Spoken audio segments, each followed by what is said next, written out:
Welcome to episode 325 of Lucretius Today.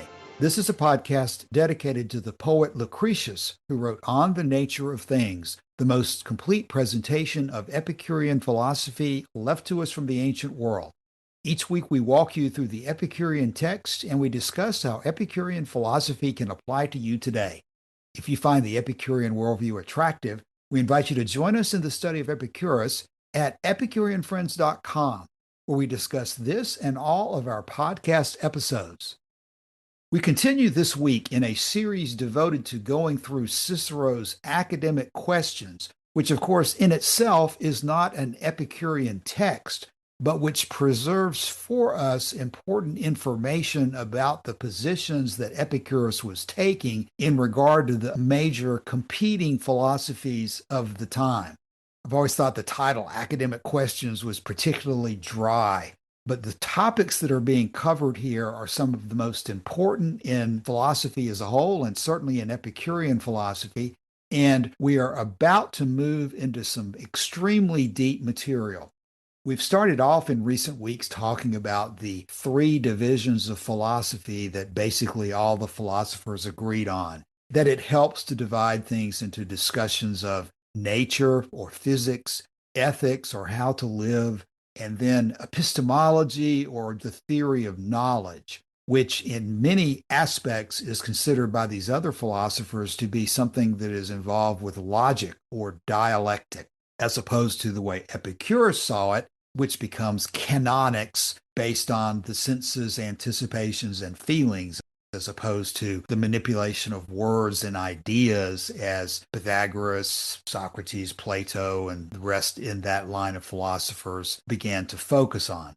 Last week we were in section 6, in which we devoted most of the discussion to the question in ethics of the nature of good and whether good should be considered to be a single thing, either from the Stoic point of view, embraced in virtue, or from the Epicurean point of view, embraced in pleasure, or whether it should be divided down into categories preferred by Aristotle and others who were extending the reasoning of Socrates and Plato into goods of the mind, goods of the body, and external goods, or things related to our condition in life that feed into the question of whether we are leading the happiest life possible.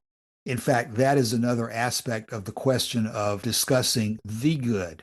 The question becomes, is the good a single thing? Is the good many things? And if the good is many things, if it can be divided down into different categories, which of these categories, which of these goods are necessary in order to lead a happy life?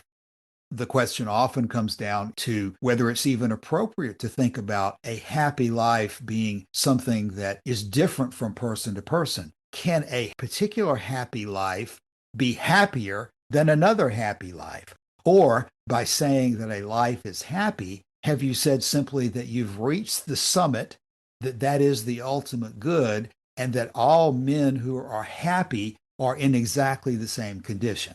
Those kind of questions consumed the schools during this period of philosophy, with the Epicureans and the Stoics beginning to focus on answering that question by looking either to pleasure or virtue and using those terms, those concepts as ways to encapsulate the happy life without being held hostage, essentially, to a categorization scheme in which you have to list out goods of the mind, goods of the body, and then all sorts of other things such as health, beauty, riches, fame, glory, power, and in which you have to have basically all of those things in order to say that you're leading the happiest life possible.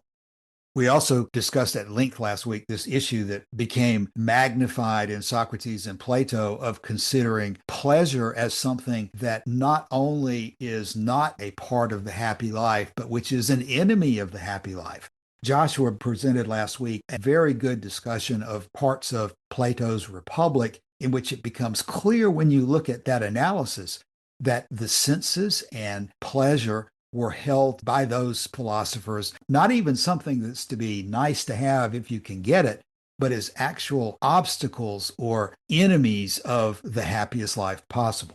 Now, we're pulling all that out of a discussion from Cicero in which he's trying to argue that the Aristotelians, the Stoics, and those who consider themselves part of the old academy might be saying it a little bit different way, but they were basically on the same page. They were all agreeing that in the end, happiness comes down to virtue, and that if you have virtue, you're at least well on your way to having the best life possible.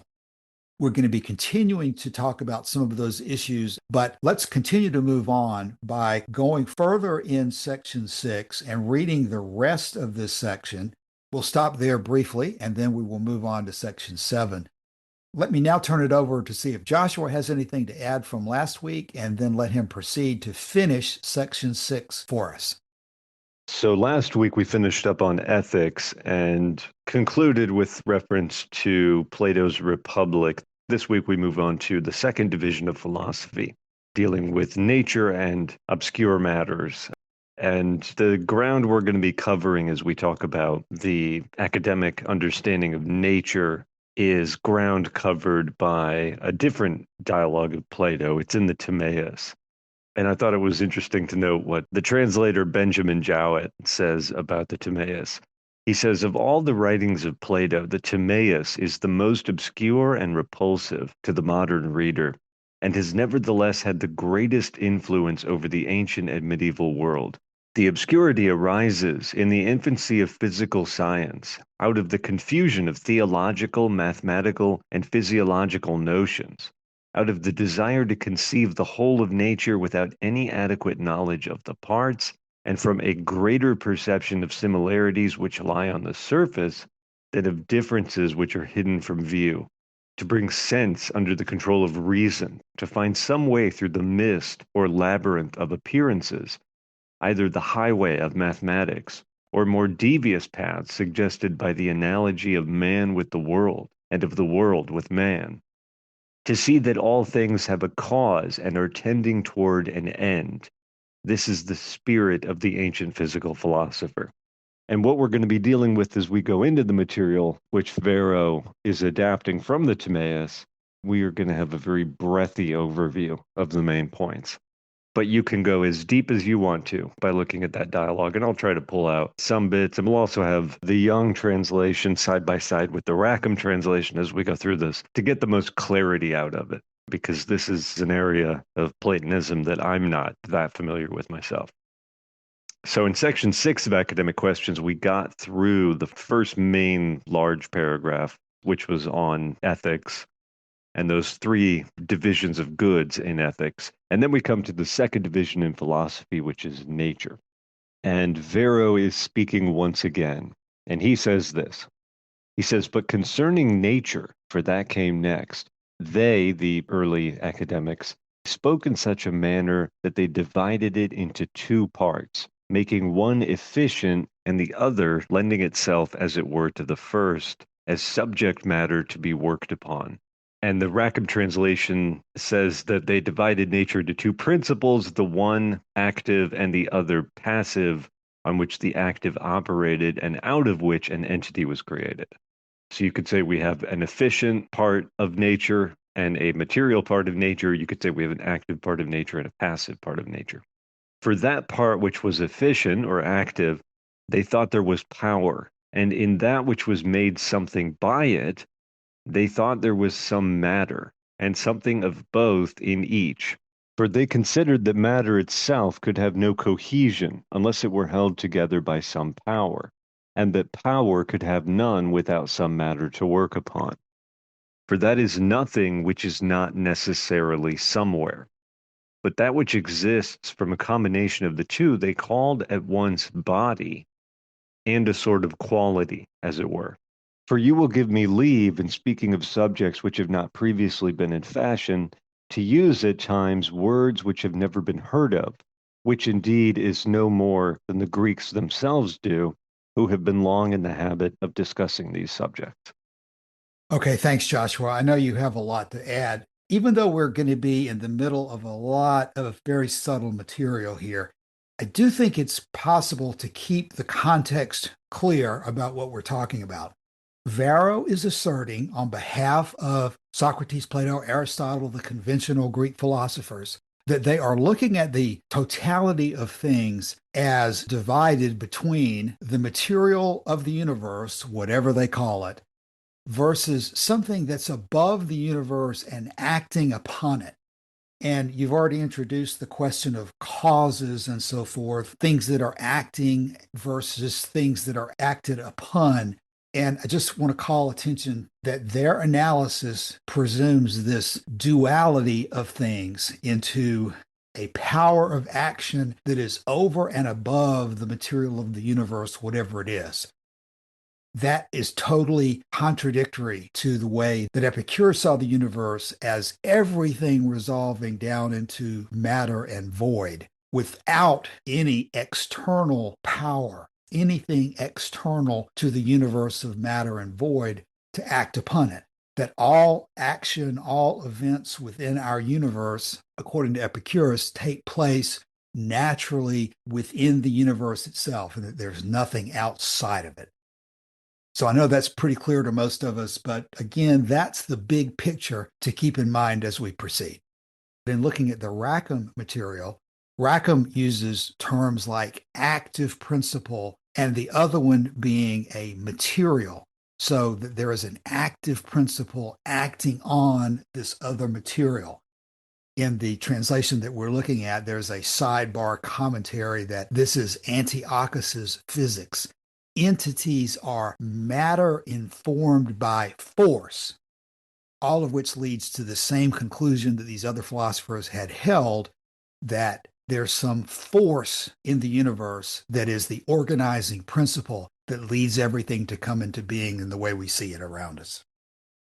Yeah, that's right. In the Timaeus dialogue, Socrates and Critias, who is the other interlocutor, invite Timaeus, who they consider to be the best astronomer among them, to give a kind of summary description of nature. And Socrates says, I see that I shall receive in my turn a perfect and splendid feast of reason. And now, Timaeus, you, I suppose, should speak next after duly calling upon the gods.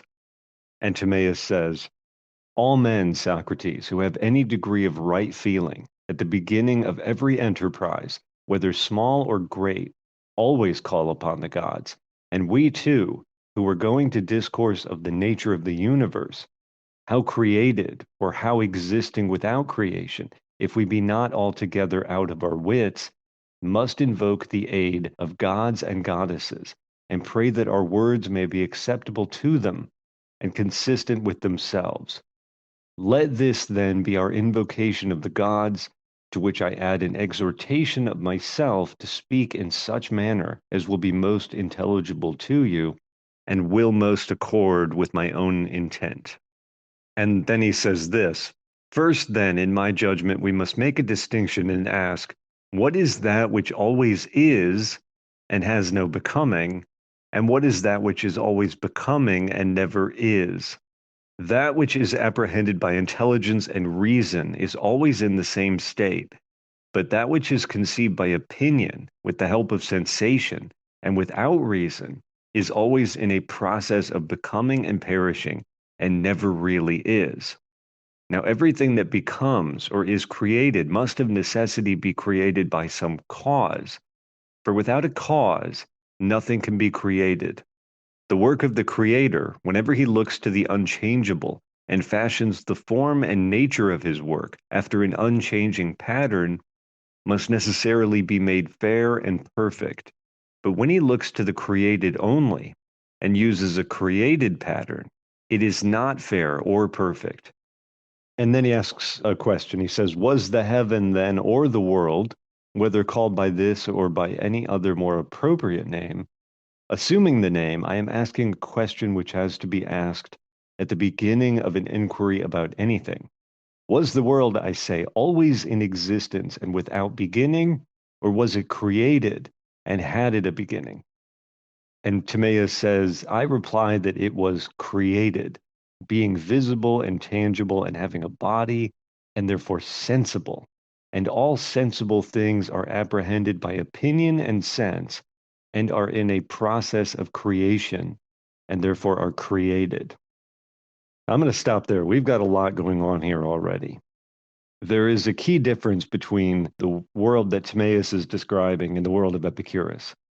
In Epicurus's epistemology, sense perception does not carry with it any opinion. Opinion is something that comes with judgment and something that comes with the application of reason to a problem. But what we're getting here from Timaeus is exactly the opposite. He says that which is apprehended by intelligence and reason is always in the same state, but that which is conceived by opinion with the help of sensation and without reason is always in a process of becoming and perishing and never really is.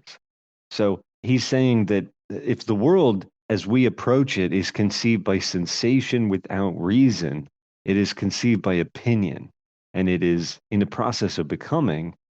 If we approach it with reason, without sensation and without opinion, we appreciate the unchanging aspect of it, the part that's always there. In other words, we return again to the ideal forms. He started this dialogue, by the way, with a summary of what they had already talked about in the Republic. This is following directly on the heels of the Republic. And very early into this dialogue, we get a core difference between the Platonist and the Epicurean view of nature, but not only nature, also of epistemology, how we approach and understand and learn about nature. And we make it very clear as well by returning to Timaeus that the view described here is one in which Timaeus is coming to the conclusion that the world and the heavens were created. He says they were created being visible and tangible and having a body, and therefore they are sensible. And all sensible things are apprehended by opinion and sense and are in a process of creation and created. The very fact that we can perceive them with our senses, in other words, is proof, all the proof that we need that they are created. And then we get to the next question, which is, he says, now that which is created must, as we affirm of necessity, be created by a cause. If you go back to the second section of academic questions, you have Cicero and Varro, and they're discussing style, the art of writing and how you should write. And Varro says this, he says, I did not choose to write treatises which unlearned men could not understand, and learned men would not be at the trouble of reading. And you yourself are aware of this, for you have learned that we cannot resemble Amaphinius and Rabirius, who without any art discuss matters which come before the eyes of everyone in plain ordinary language, giving no accurate definition, making no divisions, drawing no inferences by well-directed questions, and who appear to think that there is no such thing as any art of speaking or disputing. He says, but we, in obedience to the precepts of the logicians and of orators also, as if they were positive laws, are compelled to use words, although they may be new ones, which learned men, as I have said before, will prefer taking from Greek, and which unlearned men will not receive even from us, so that all our labor may be undertaken in vain. He says, but now, even if I approved of the doctrines of Epicurus, that is to say, of Democritus, I could write of natural philosophy in as plain a style as Amaphinius. For what is the great difficulty when you have put an end to all efficient causes, in speaking of the fortuitous concourse of corpuscles? For this is the name he gives to atoms. You know our system of natural philosophy, which depends upon the two principles, the efficient cause and the subject matter out of which the efficient cause forms and produces what it does produce. And then he says, for we must have recourse to geometry, since if we do not, in what words will anyone be able to enunciate the principles he wishes? Or whom will he be able to cause to comprehend those assertions about life and manners, and desiring and avoiding such and such things? That's quite a lot stirring around in the pot already, Cassius. But the key point is this.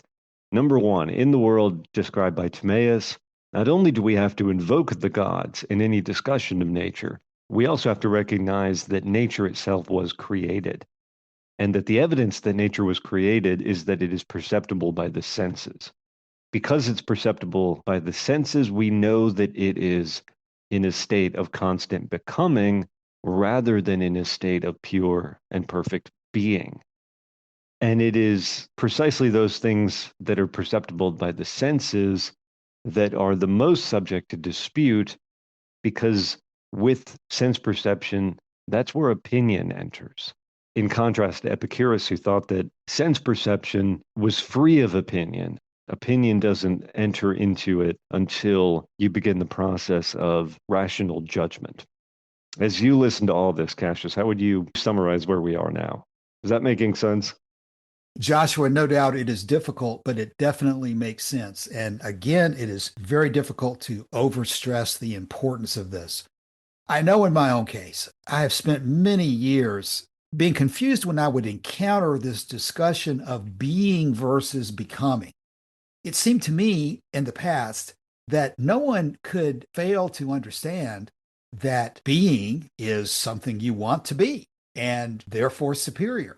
And becoming is obviously something that is negative. If it's changing, then surely no one would want something that changes over something that is eternal and does not change. And I realized that they were talking in these terms, but I don't think I related it to the question of the senses and the true world versus the apparent world and issues of canonics. Not that I fully understand it now by any means, but I can see where Diogenes Laertius makes the comment that the Epicureans would talk about nature and canonics together, frequently combining the discussion because they go hand in hand. You have to have an understanding of the relationship between the realities of nature and your ability to understand things. And you have to take a position on where the senses stand in this process, whether they can be relied on or whether they are lying to you. And even now, I'm not sure I fully appreciate the extent of the dramatic difference in viewpoint between what we've been talking about, Varro and Cicero and Socrates and Plato advocating in favor of being and in favor of logic and dialectic, as opposed to becoming and the senses. But it's becoming more clear to me over time that this is not just a academic question that we can sit back and toss around in our minds and think about, well, this is an interesting puzzle, but it really doesn't have anything to do with ethics and the way we live our lives, so let's just put it aside. And the reason we can't do that is that this background is what's going to form the total foundation for our decisions as to the best way to live. If we think that our world is a world of becoming, and that by definition, by the very fact that we can apprehend it and we are a part of it, it is inferior to some eternal realm of causes which are beyond our senses' ability to appreciate, then I wouldn't call that just setting ourselves up for failure. That's worse than any Judeo Christian view of mankind as a worm in relation to the perfection of God. It is a total perversion of this world and this reality and a rejection of it in favor of not just a nice mind game, but an absolute lie about reality. As we go forward today, eventually I'm going to bring in some material from Nietzsche that I think states this in a much more eloquent way than I could ever do. But what you've done so far in setting up this discussion of causes and of being and becoming sets the table for us to begin to understand differences that are just not capable of being appreciated without this background. If we had more of the original Epicurean text, we would no doubt have the words of Epicurus and Philodemus and the other Epicureans, their own presentation of this analysis. Most of that is lost to us today. But the further you dig into the parallels between what Lucretius talks about versus what we see being talked about by Cicero in summarizing the other philosophers, the parallels are striking. They're talking about the same things.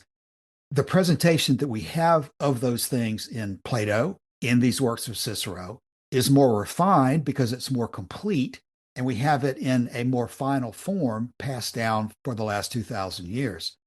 If we look at that and understand the importance of the issue, we can then take the facts that are preserved in the Epicurean text and understand the context in which they were stated And the implications jump out in a way that they don't jump out if you just read through Lucretius and let the discussion of atoms and void glaze over your eyes. And if you place it in the context of, oh, this is interesting science, it's so much better that we know so much more today than Lucretius did. We can just look back at what Lucretius wrote and smile at our superiority today over the understanding that Epicurus and Lucretius had. I think, of course, that that is a dramatic mistake. And when you actually look at what they said, you see that they're talking in conceptual, logical, conclusive terms about issues that the details of terminology don't affect. So, yes, Joshua, the material we're discussing is dense, but it's extremely important. And as we begin section 7, we'll see Varro and Cicero making basically the same point, that it's important for us to understand what the Greeks said. We need to be able to take their terminology and understand it in our own terms. In the case of Cicero, he was looking at translating it into Latin. In our case, we're attempting to take both the Latin and the Greek and make it understandable in words we can use today. With that as background, let's move into section 7. So Varro ended section 6 by saying, he says, "For you will give me leave in speaking of subjects which have not previously been in fashion, to use at times words which have never been heard of," which indeed is no more than the Greeks themselves do, who have been long in the habit of discussing these subjects. And then Atticus replies, "To be sure we will. Moreover, you may even use Greek words when you wish, if by chance you should be at a loss for Latin ones." And Varro says, "You are very kind, but I will endeavor to express myself in Latin, except in the case of such words as these: philosophia, rhetorica, physica, or dialectica, which, like many others, fashion already sanctions as if they were Latin. I therefore have called those things qualitates, qualities, which the Greeks call poiotetes, a word which, even among the Greeks, is not one in ordinary use, but is confined to philosophers." And let me read a footnote from the Rackham text on that. The footnote says, Cicero apologizes for coining the word qualitas to render poiotes, what sortness, a term coined by Plato.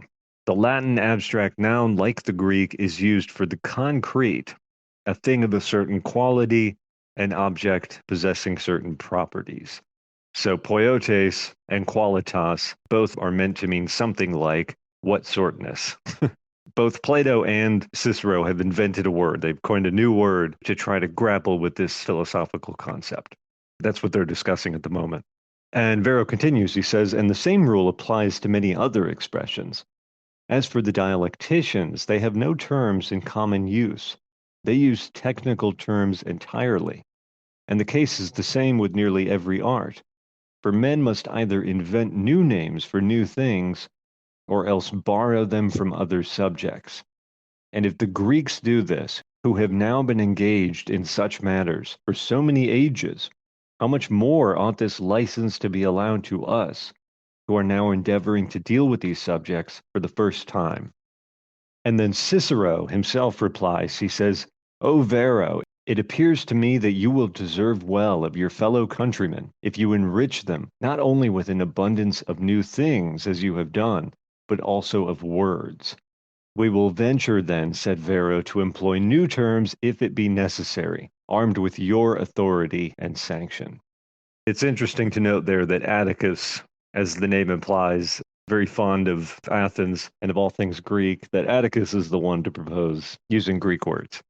And Cicero is the one, the bulwark of Roman culture, is the one to suggest that Varro continue to do what he has done and use Latin words to enrich their fellow countrymen.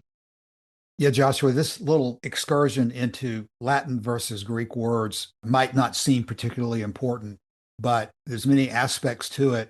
And maybe the most important of which is to simply emphasize what they understood as well, that we have to be able to grasp the meaning of these concepts in our own minds if we're going to make use of them.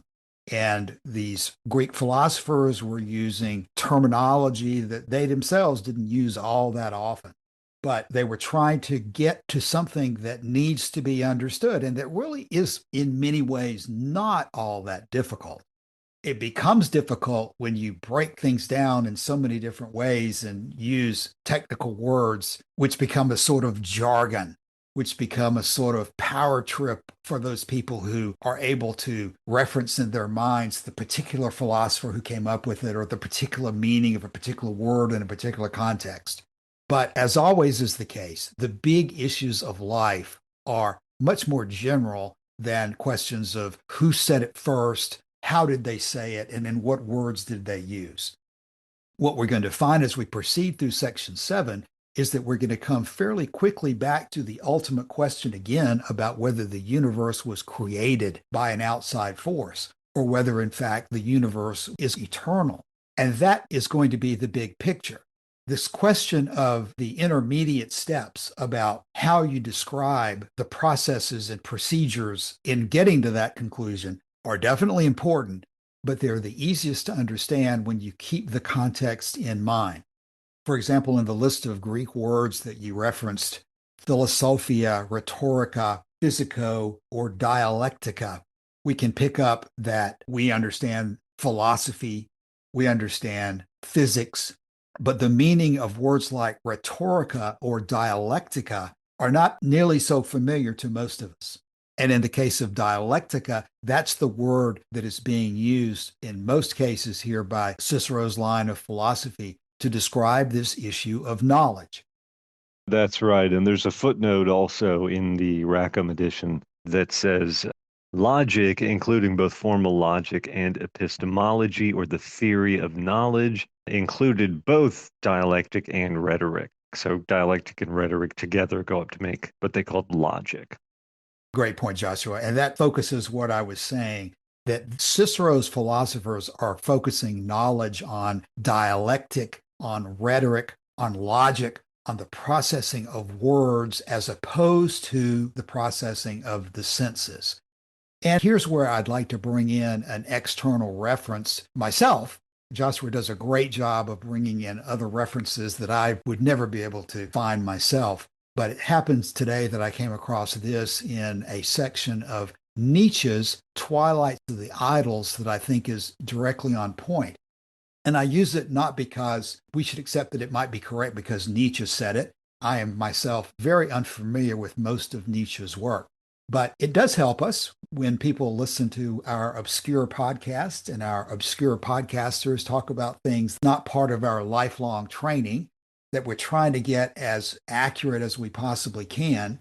It's helpful to look to recognizable names who are saying something similar. And for those people who want to explore these issues more deeply, they can go to the discussions of this in both Nietzsche himself and in the many commentators on Nietzsche. And they're going to find that Nietzsche is expressing something very similar to what Joshua and I are trying to express in translating Epicurean philosophy and applying it to what we're reading in Socrates, Plato, Pythagoras, Aristotle, Cicero, and the like. What I'm about to quote from is a section called, quote, reason, unquote, in philosophy. Again, at least in this text I'm reading from, the word reason is set off in quotes to indicate that there are many implications of that word reason, and we have to be careful what we really mean. But this overall issue of the processing of words as the basis of truth is something we have to dive into.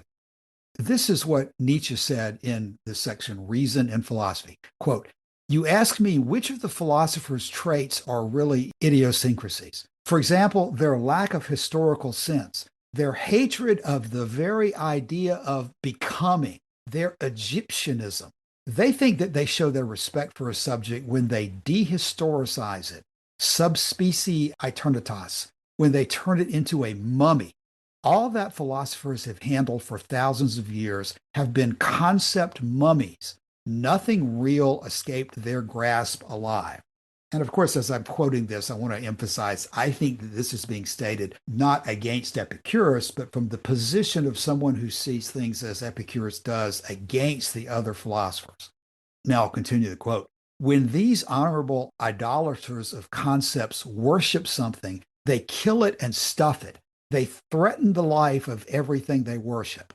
Death, change, old age, as well as procreation and growth are to their minds objections, even refutations. Whatever has being does not become. Whatever becomes does not have being. Now, they all believe, desperately even, in what has being. But since they never grasp it, they seek for reasons why it's kept from them. Quote, there must be mere appearance. There must be some deception which prevents us from perceiving that which has being. Where is the deceiver? These philosophers ask. And now I'm paraphrasing here for just a moment and saying that here again is Nietzsche from a position I would say is Epicurean, looking at these philosophers like Socrates and Plato who are complaining that there is some deceiver that is preventing them from seeing a true reality. Now we'll continue and see what Nietzsche has to say about that. And he says, quote, we have found him, they cry ecstatically. It is the senses, these senses which are so immoral in other ways too, deceive us concerning the true world. The moral, let us free ourselves from the deception of the senses, from becoming, from history, from lies. History is nothing but faith in the senses, faith in lies. Moral, let us say no to all who have faith in the senses, to all the rest of mankind. They are all mob. Let us be philosophers. Let us be mummies. Let us represent monotonotheism, and that is the word, it's not monotheism. Let us represent monotonotheism by adopting the expression of a gravedigger.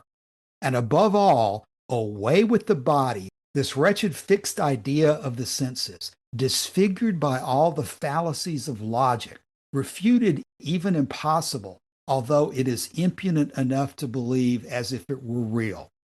As I read this, I acknowledge that it's dense and it's important to look back at the original text. But again, he is there sarcastically stating the view of the Platonists who complain against the senses. Now, here comes Nietzsche responding, I think, in his own perspective. With the highest regard, I accept the name of Heraclitus. When the rest of the philosophic folk rejected the testimony of the senses because they showed multiplicity and change, he rejected their testimony because they showed things as if they had permanence and unity, which I interpret to mean that he is sarcastically excluding Heraclitus from the first category of those who simply objected to the senses as showing change. Heraclitus added the objection that the senses showed things as if they had any permanence. Nietzsche continues on. Heraclitus too did the senses an injustice. Here again, Nietzsche. They, the senses, lie neither in the way the Eleatics believed, nor as he, Heraclitus, believed. They do not lie at all. What we make of their testimony, that alone introduces lies. For example, the lie of unity, the lie of thinghood, of substance, of permanence. Quote, reason, unquote, is the cause of our falsification of the testimony of the senses. Insofar as the senses show becoming, passing away, and change, they do not lie. But Heraclitus will remain eternally right with his assertion that being is an empty fiction. The apparent world is the only one. The true world is merely added by a lie. Now, again, I would recommend people go back to the original, parse this very carefully because Nietzsche is notoriously difficult to follow and to understand. But I think most of what I've just read there at the end would be Nietzsche's conclusion that the assertion of these philosophers who are attacking the senses is a lie, and that in fact, this world that is apparent to us through the senses is in fact the only world that exists. Those who say that there is a, quote, true world, unquote, beyond the senses are merely adding that contention through a lie. Now, just as a lot of the material that we've quoted today is very deep, again, I'll repeat, go back to the original of Nietzsche, go back and read the rest of the section that I'm not going to quote today from The Twilight of the Idols. But combining this with some of the commentary that Nietzsche also makes about the problem of Socrates and the problem of there being a, quote, true world beyond the realm of the senses, these are issues that he brings a lot of intensity to in pointing out that they're not just parlor games that have no importance to us. They are, in many cases, actual lies. We can consider them to be a noble lie, as is frequently assigned to Plato, but they are a lie from the Epicurean point of view. The only world that exists is the world that we understand through the senses.